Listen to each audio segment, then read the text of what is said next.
A lot of people are asking me, how do I manage my daily flow? How come I'm doing a lot of things and still being on point on the things that I have to do?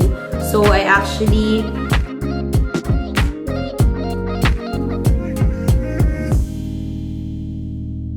Hey, this is Yani and welcome back to my channel. I blissfully create videos on personal finance, self-development, and intentional living.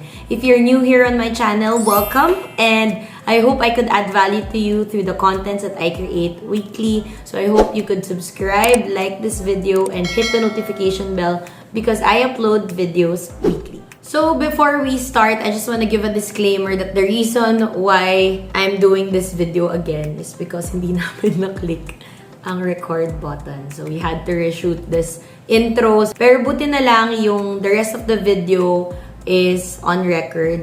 Yung intro lang talaga. So just to quickly introduce what today's topic is all about. It's something that is very highly requested from me because a lot of people are asking me, how do I manage my daily flow? How come I'm doing a lot of things and still being on point on the things that I have to do? So for today's video, I'm gonna share with you the 3 journals that I personally use on a day-to-day basis. And yeah, I hope you get value on how I actually use them and para saan yung purpose ng bawat isa. Kayo ba nagjojournal din? I wanna know your thoughts. If you're also doing journaling, what journals do you use? Where do you buy your notebooks? Do you also do the parang bullet, yung mga journaling? Or do you just use, like for me, I have prompts in my journal. I wanna know, no? So comment below if you are also into journaling or if you want to start journaling. So this video will have 2 parts. The first one is discussing the benefits of journaling for me personally, and of course, number 2, discussing one by one each journal that I use. So here are the 3 benefits of journaling for me. The first one is tracking my progress and growth.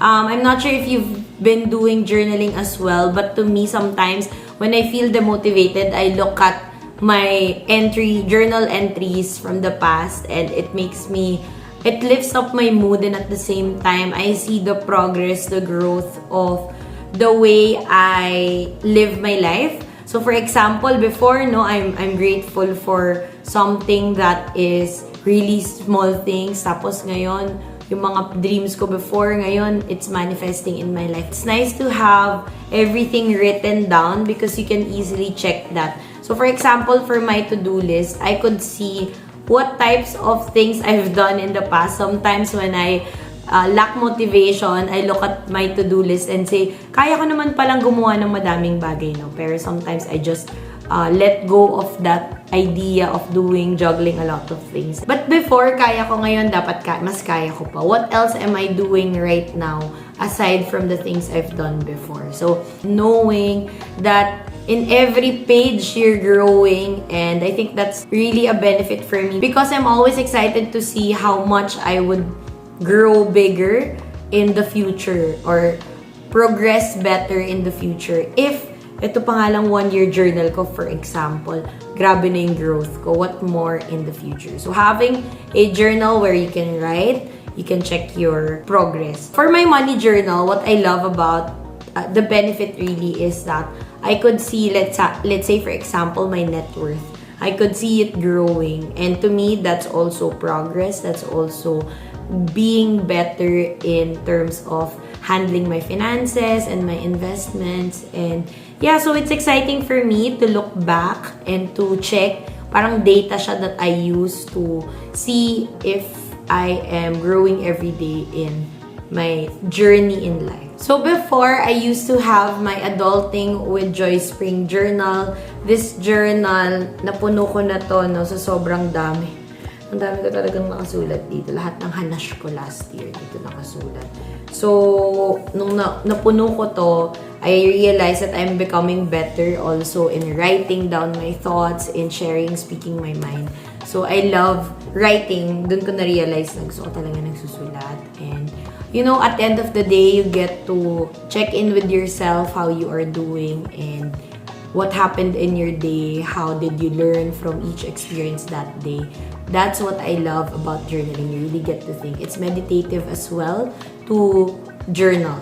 The second benefit of journaling for me is raising my consciousness and awareness with what's happening in my life. So I love that using my money journal, which is the Flow Life, I get to check how much do I need to pay, am I progressing in terms of my savings, are my expenses growing. You know, I can see and be aware of what I'm spending so much on, what I can cut in my budget, what are the intentions that I set for myself that maybe are still not happening. That's what I love about this journal because you have a space to write it here. Medyo nagka-camouflage kasi naka-black din ako. But yun, may space ka dito, magsulat nun. Dito, and ma-process mo talaga, gusto ko ba talaga to? So, we have prompt questions here as well that you can start to journal and also honor yourself with for having mga wins, ganyan. Andito lahat. The third and most important benefit for me of journaling is that it reduces my stress and anxiety. Sometimes, whenever I overthink, hindi ko alam kung ganyan din kayo, pero madalas kasi overthinker talaga ako. I just write down my thoughts, as in sinusulat ko lang talaga what's going on in my head. And everything seems much easier, or kaya ko naman palang pagdaanan, no? Because I write it down. There's also power in writing down your thoughts that causes your stress and anxiety because you feel like you have control over the situation already kasi ikaw na yung nagsusulat. So, nagiging maliit yung problema, yung stress, yung anxiety, wherever it's coming from. For me, one of the main benefits of journaling is having the power over my overthinking analysis paralysis self. Sometimes when you're just stressed, no, kuhanin mo lang yung journal mo, sulat ka lang what's going on in your head and you'll feel lighter, you'll be happier and less stressed with your life. So it's really just listening with yourself when you're writing because you wanna remember what happens in a day. Yeah, those are the 3 benefits of journaling for me. If you have any questions, you can comment it down below. I'll definitely answer them. So we are now in the exciting part wherein I will be sharing the 3 journals that I personally use on a regular basis. Ibig sabihin ng regular basis, consistently I use them to update my life. The first one is I have a daily to-do journal. I call it a journal because sometimes when I get stressed in the middle of work, I still write here. This is my lifesaver, which is just a simple dotted journal that I got from Shopee. And nakasulat lang dito, purposeful abundance. I usually have a word for the year, and this year is abundance. Pero ayoko ng abundance of overwhelmment, abundance of stress. So gusto ko purposeful abundance. Meron ako extra pa nito actually. And then, sinusulatan ko lang din ng word of the year ko. The way I write here is actually, for example, nakalagay dito this week. Meron pa akong, nasashy ako, pero meron ako dito affirmation. So, for example, for this one, affirmation ko is, money comes to me easily. So, kasi bago na ulit tong notebook, kaya wala pa siyang masyadong laman. I just update it every day. So, whenever I have the tasks to do, I just look at this. Nakaka-categorize siya sa to-do ko. So, for example, FWD, US trip, my peri.consulting, my personal stuff that I need to do, and content creation. Usually, yan talaga yung contents niya. For example, may mga kailangan akong i-check na boxes when I'm done. Sometimes, hindi ko na talaga na-check kasi ginagawa ko na lang siya tuloy-tuloy. Having a category for each part of your life allows you to organize your thoughts at the same time. Budget your time well. Ibig sabihin, for me, no, the way I budget my time is, for example, okay, for the first 2 hours of my day, I'll finish my FWD stuff. For the next 2 hours of my day, I will be doing all contents. I will shoot TikTok, I will write scripts, whatever. At least, naka-organize yung gagawin mo. And that way, you get to address everything that you need to do. So ako, dati yung practice ko is that early in the morning, I write down the things that I need to do. And sometimes, no, yung mga bagay na hindi ko nagawa the day before, I still get back to it and then just do them. Trust me, it's different to have a notebook, write it down, rather than just on your phone, nakalista sa to-do, on your notes, etc. Iba talaga pag nagsusulat ka, mapapaisip ka, do you really need to make time for it? Or do you really need to do it? Or can you do it right now? Can you do it for a few minutes? Sometimes, even pag nagsulat ka sa to-do mo, marirealize mo, ay, kaya pala to gawin in 5 minutes, no? And so, my second journal is a new journal. Dumating lang to kasama yung balikbayan box ko from my mini retirement trips. Actually, hindi ako dapat bibili. This is only around $5, mga $2.50. Bumili si Tish, yung friend ko, ng ganito, nagpabili siya. Tapos nakita ko, ay, ang ganda. So, what I like about this journal is meron na siyang outline, prompt questions on what you will be answering. So, dito sa first part, yung upper portion, you can actually write here in the morning. So, pagkagising mo, you will just write, today I am grateful for, how will I make today awesome, and some positive affirmations. And then at night, before you sleep, you can journal again. Tatlong prompt questions lang din. Little things that made my day, learnings from today, and goals and plans for tomorrow. This is a good way, especially if katulad nyo ako na tamad talaga mag-journal. Yung Dear Diary, ito kasi yun yung Adulting with Joy Spring ko. Puno ko na siya. This is a good way to practice your journaling. May prompt questions and then just a few lines just so it's not overwhelming for you to keep writing. So ako personally, nagustuhan ko dito is na nahiya ako ipakita but natatrack ko yung consistency ko on daily kasi may date din dito. And of course, you start your day right and end it right by appreciating the things you've learned for the day and the things that really made your day. I think if there's anything important in daily routine, it's really starting and ending your day right perfectly. The way you do that is by taking care of yourself. And to me, having a gratitude journal also means taking care of my mental health and emotional health because this reminds me of the things that I have and just being grateful, grounding me that there are a lot of things to be grateful for on a day-to-day basis. The last one in my journals, this is just a sample copy because you guys know that I have a money journal called the Abundance Journal. The Abundance Journal is from my new business, which is theflowlife.ph.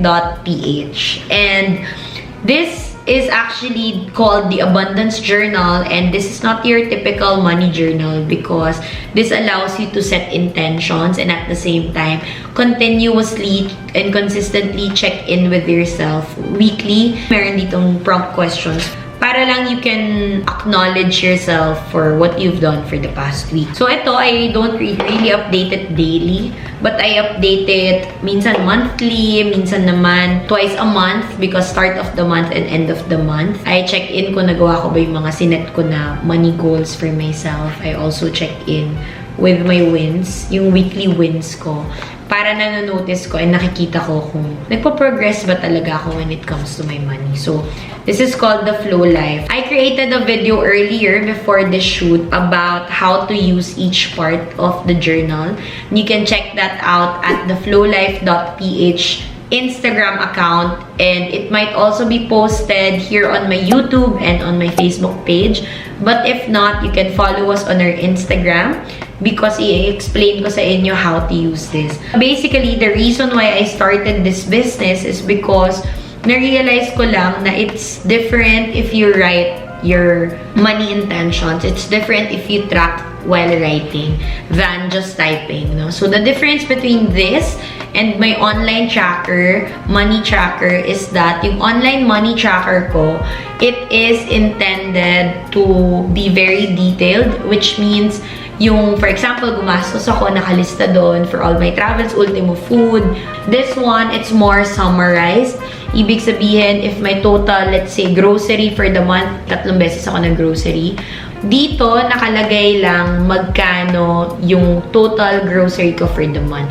That way, I can easily check if my lifestyle is inflating, and at the same time, if my savings is also increasing, no? And of course, ang pinaka gusto ko dito, yung net worth ko, I could check it on a monthly basis. If I'm getting better, I'm increasing my assets, I'm increasing my net worth, and not just, kasi pag sa tracker ko, which alam nyo naman yon, there's a video, you can click the video here on how to use my money tracker online using Google Sheets. And that is also helpful, but hindi ko nakikita kung last month, how did I do in terms of my net worth? This month, how did I do in terms of my net worth? This actually is good because mababalikan mo siya, no? Per month. Ang ganda lang. Nilagay ko siya ng bookmark para alam ko which page to open. Yeah, that's my 3rd journal. So yes, I use 3 journals to fix my life and make it work the way it is working today. You can, again, check this out, theflowlife.ph on Shopee and on Instagram. You can message and order that. Gratitude journal, you can just use the prompts that I read earlier. And of course, your bullet journal, your daily journal, which you can use to track your day-to-day to-dos. I hope this video helps you in organizing also your thoughts, and sana may nakuha kayo from this video with how I use my own journals. Again, thank you for watching this video, and I hope you could like and subscribe to my channel for more contents like this.